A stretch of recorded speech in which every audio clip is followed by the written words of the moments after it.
All right, so fueling. We're going to talk a little bit about fueling, the system itself, a few of the rules we need to follow, and yeah. So my name is VJ, fueling lead for this year. Yeah.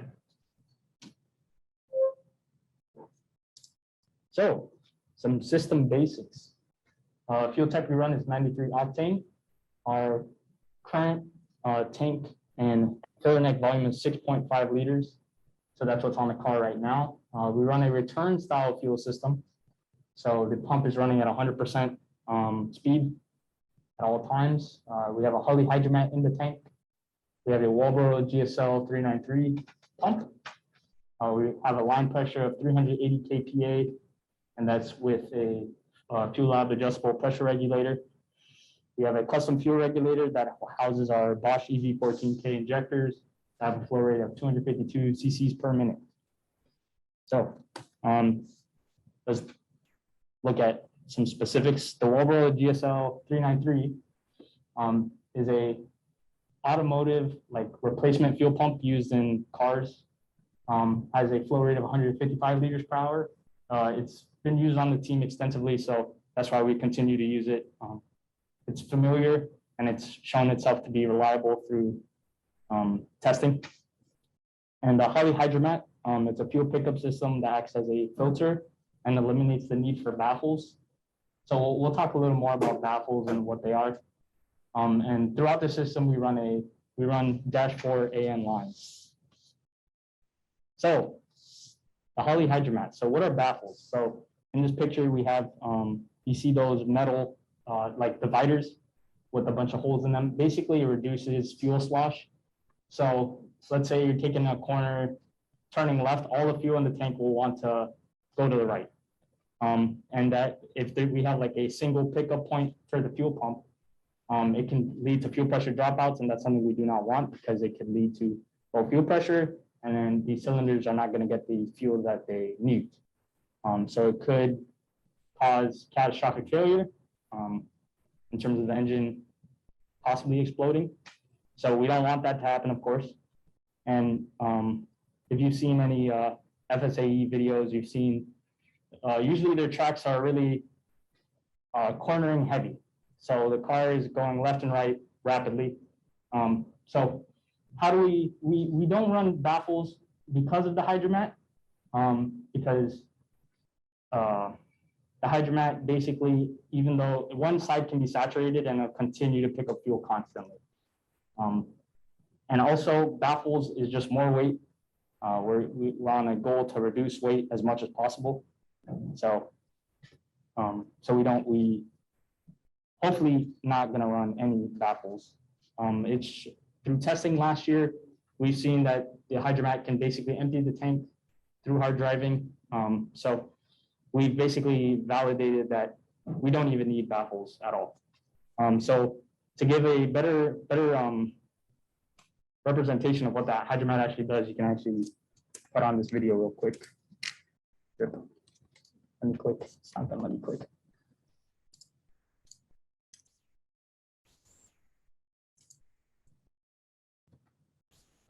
Nice. That's what we want.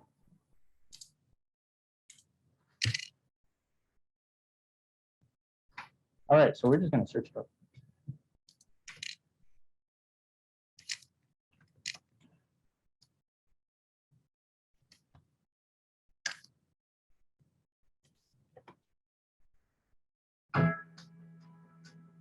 System. This is not the video I wanted. What is this one? There you go. All right, so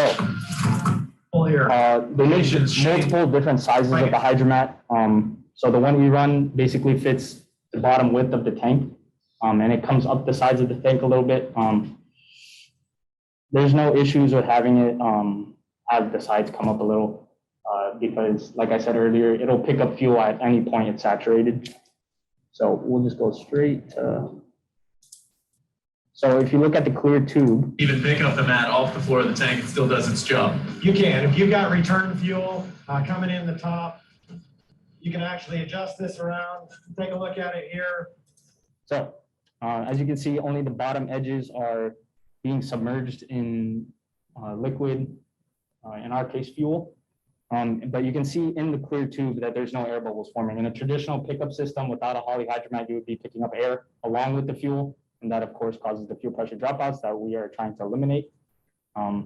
So hydromat does a fantastic job at eliminating those fuel pressure dropouts.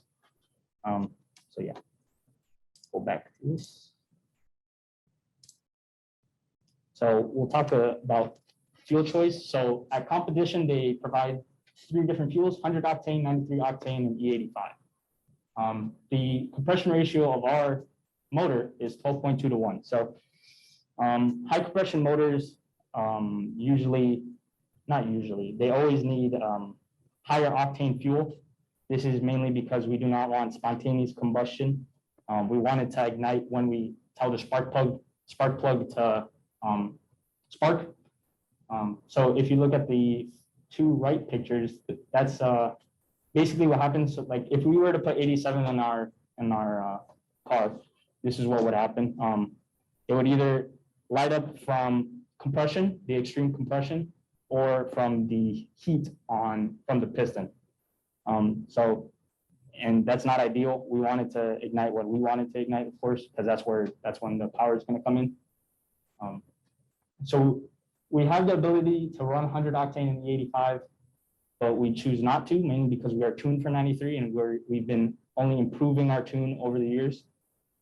Also, with E85, we'd end up using more, mainly because of the energy density.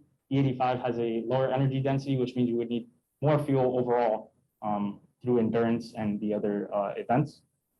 100 octane doesn't have that effect where we need to use more, but once again, not needed, mainly because this is a street motorcycle engine, so 93 is what it uses. So tuning, I'm going to lightly touch this. I'm not the most knowledgeable about it, but basically advanced timing is what we do. Retarding the timing usually leads to reduced power. So on our car, I believe we're in the range of 20 to 40 degrees of advanced timing. So that's before it hits top dead center. And we pre-ignite the fuel essentially so that it's at full combustion right when we're at the top. So that produces the most amount of power, most pushing force down on the piston onto the crank, of course, creating power to the wheels. So some other tuning stuff. So duty cycle at 13,000 RPM, our max injector duty cycle is around 47%. So that means for 1 second, we're shooting around 47% of that 1 second. We're shooting fuel. So that's our max. And we want to stray away from having a max injector duty cycle of above 80%. 80% is what is the max in terms of basically getting enough fuel to the combustion chamber. So this is a little more about duty cycle. So if you look at the middle line, that's basically what our injectors are doing. They're firing fuel 50%, 47% of the time. The engine is running. And the main reason we don't want to go above 80% is because we have a port injection motor. So that means we are spraying fuel onto the valves rather than straight into the combustion chamber. With direct injection vehicles, you can do a duty cycle up to 90%.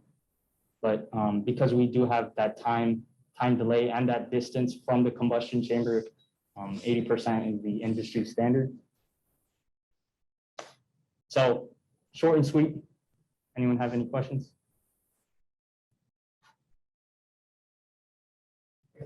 Go ahead. Why don't we run closer to 80% duty if 80 is the max, or we're only running at 50 near max RPM? From what I've heard, it's mainly due to the So if we want to run closer to 80%, we would have to reduce the line pressure, which means reducing the pump speed. And it is possible to drop down fuel pump speed so that we have less line pressure, so that we can have a higher injector duty cycle, but there is no harm in having it that low, to my understanding. Is there a performance benefit to having a higher pressure differential across the injector?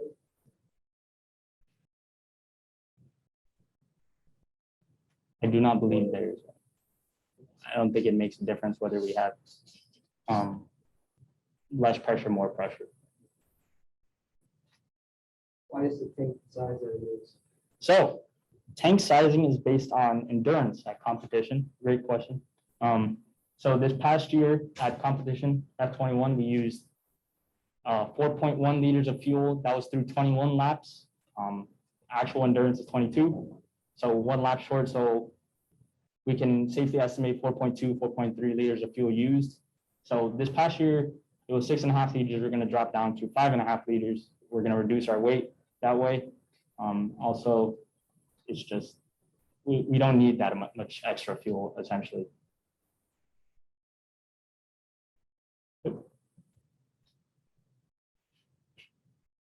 So there's no anticipated reductions in fuel efficiency? that would Yes, cause you there- to- We're through testing and tuning of F21. We're hopefully going to improve fuel efficiency, where I believe our aim is 4 liters of fuel used throughout the whole endurance, possibly 3.9. That would boost our score hopefully by 5 or 10 or so points in terms of the standings for the other teams this past year. And that's going to get us that much closer to getting that top 5 finish. It's pretty important. Yes. So how do we know, I guess, what is our, it's kind of outside the scope of the lecture. Is there like a general like plan for achieving that very important goal? The plan is do a lot more testing. Okay. And through that, we get more data. Through testing, we get more data, which means we can tune more efficiently and hopefully not only improve our efficiency score, but improve our power output. So we not only fuel Track efficient. Specific or track specific? What was that? For that testing, be specific to the dynamometer, the track, or both? Both. So this, what was it, the last time we went to the firm, which was about 2 weeks ago, I believe. Connor was looking at, he told me he was looking through fueling, fuel maps. So that's basically through every rev range and throttle position, how much fuel is being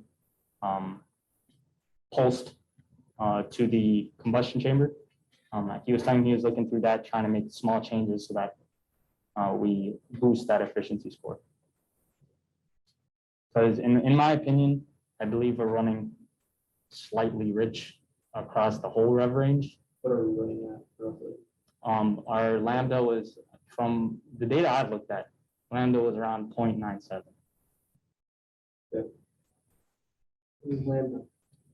So lambda is the air fuel ratio. I believe our targeted is 0.84, if I remember correctly. 0.84, 0.8, between the range of 0.84 and 0.86. So Depends on your intake exhaust. yeah. So lambda is important mainly because if we spray extra fuel into the combustion chamber, that it promotes cooling. Combustion is a way to, reduce heat. So that not only helps the car run cooler, but the thing is, you have to find that balance between running rich for cooling and running lean for power and efficiency. So that's the main dilemma right now. We want to find that balance so that the car is happy. I'm getting myself more into tuning. Hopefully, I don't know if this will happen, but potentially working on the tune itself for the car. So that should be interesting. But then again, not knowledgeable, learning as I go. You need tests that you want to run this season? Anything in mind that you've been kind of curious about doing? What I've been curious about is honestly dyno stuff. I know they do. So I was there for the new engine, the Oreo, when that was being broken in. And when they were doing testing for that.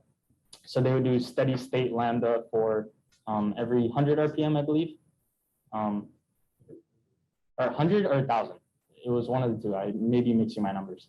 But I know that's like a very controlled way of finding the proper lambda for power. But I want to hopefully learn how to do that so that I want to do it for efficiency rather than power. Balance for endurance. Because endurance is honestly the biggest thing. That's where I would say most of the points is through endurance. So we do well endurance on our way to a top 5. Any questions? I know that was real quick. Not much to talk about, to be honest.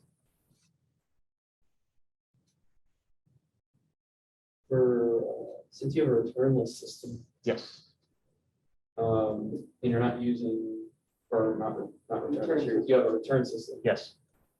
Are you looking at going to returnless? So that was my main goal for this year. Yeah. I had designed everything for returnless, and then now we went back.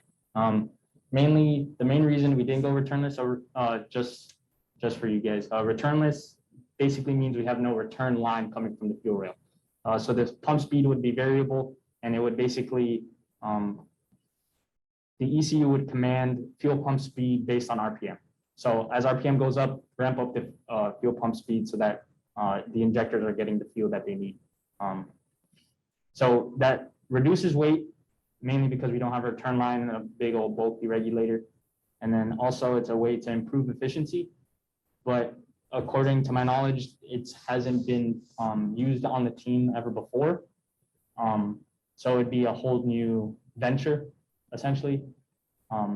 And the main deterrent for me was the tuning aspect through PID control. So PID control is proportional integral derivative control for the fuel pump. So basically it'll set like an aim and then try and meet that aim through math. But there's not a lot of testing through the team on that. And then also this being the last year of IC for us, we don't want to add another variable that could cause potential issues. We just want to finish well at comp. Yeah. I would have liked to have done returnless, but if there's no way we can like really guarantee that it's going to be like something we can improve on. Like I don't want this to be last year of IC. You don't want to add complexity. Add complexity, and then this being the last year of IC, and then add another variable that nobody has any knowledge about. I'd rather just get to the finish line. That's my opinion. And then reduce weight everywhere else. Well, that was the plan even with returnless. So gonna just try and reduce weight as much as possible everywhere else so that hopefully we can meet that delta between returnless and return style. Something we're curious about. You can work on it, just not implement it.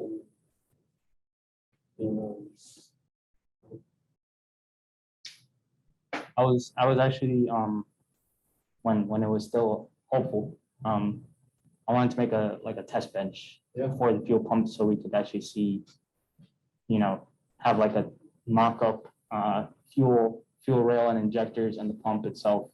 And You have a flow bench for the injectors. but for like specifically for like fuel pump speed and all that, like, it might be somewhere in the dyno, hidden in the corner somewhere.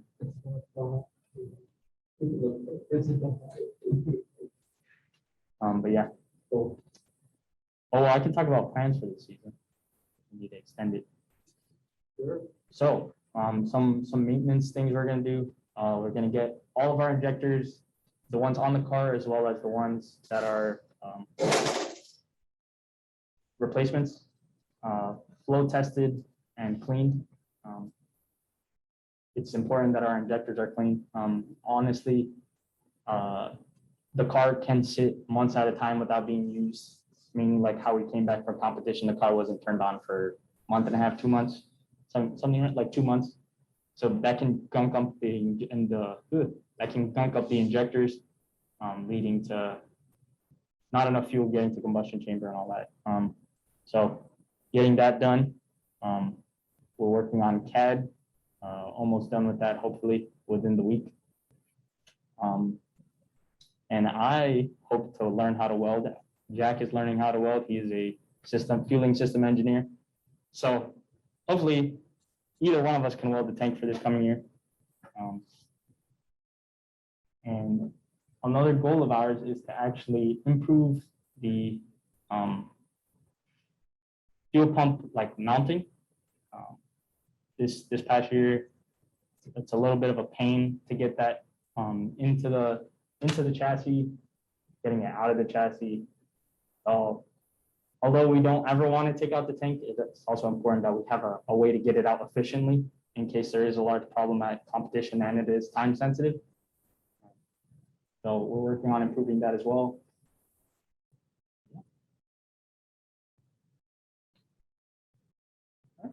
Any questions on Zoom?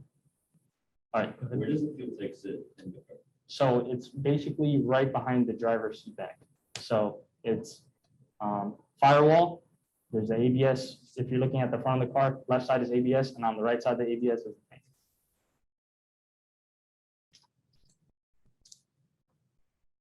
All right. And important note, the seat back acts as a firewall. So in the case of a fire, in terms of the fuel tank itself, driver is protected by the seat back.